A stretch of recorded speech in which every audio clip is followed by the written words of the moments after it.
जवन कन्या करी है असो नवरात जवन कन्या करी है उनकर दुर्गा माई गोद भरी है उनकर काली माई गोद भरी है उनकर दुर्गा माई गोद भरी है उनकर काली माई गोद भरी है। जइया ऊपर कलशायाम के पोलो धरी है जइया ऊपर कलशायाम के पोलो धरी है उनकर दुर्गा माई गोद भरी है उनकर काली माई गोद भरी है उनकर दुर्गा माई गोद भरी है उनकर काली माई गोद भरी है। जय जय मां जय जय मां जय जय मां सियावाली मां।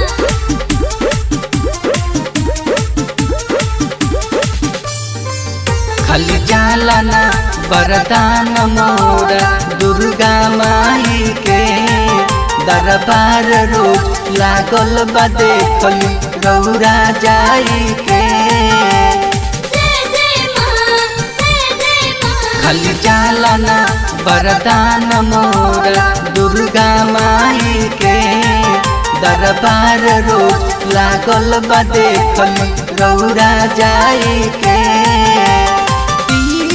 धूप घिउआ के जे हवन करी है तिल धूप घिउआ के जे हवन करी है उनकर दुर्गा माई गोद भरी है उनकर काली माई गोद भरी है उनकर दुर्गा माई गोद भरी है उनकर काली माई गोद भरी है। जय जय जय मां जय जय जय मां जय जय जय मां जय जय जय मां।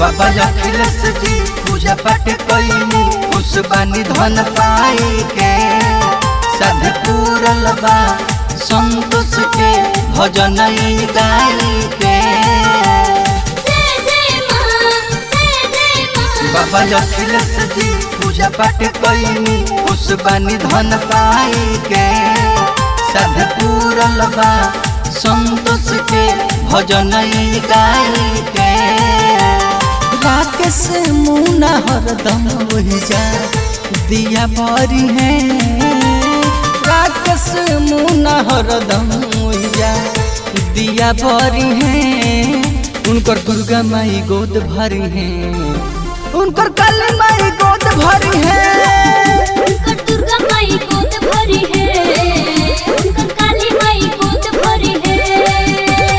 जइया ऊपर कलशायाम के पोलो धरी है जइया ऊपर कलशायाम के पोलो धरी है उनकर दुर्गा माई गोद भरी है उनकर काली माई गोद भरी है उनकर दुर्गा माई गोद भरी है उनकर काली माई गोद भरी है। Mix by Navya recording studio Tani बाजार।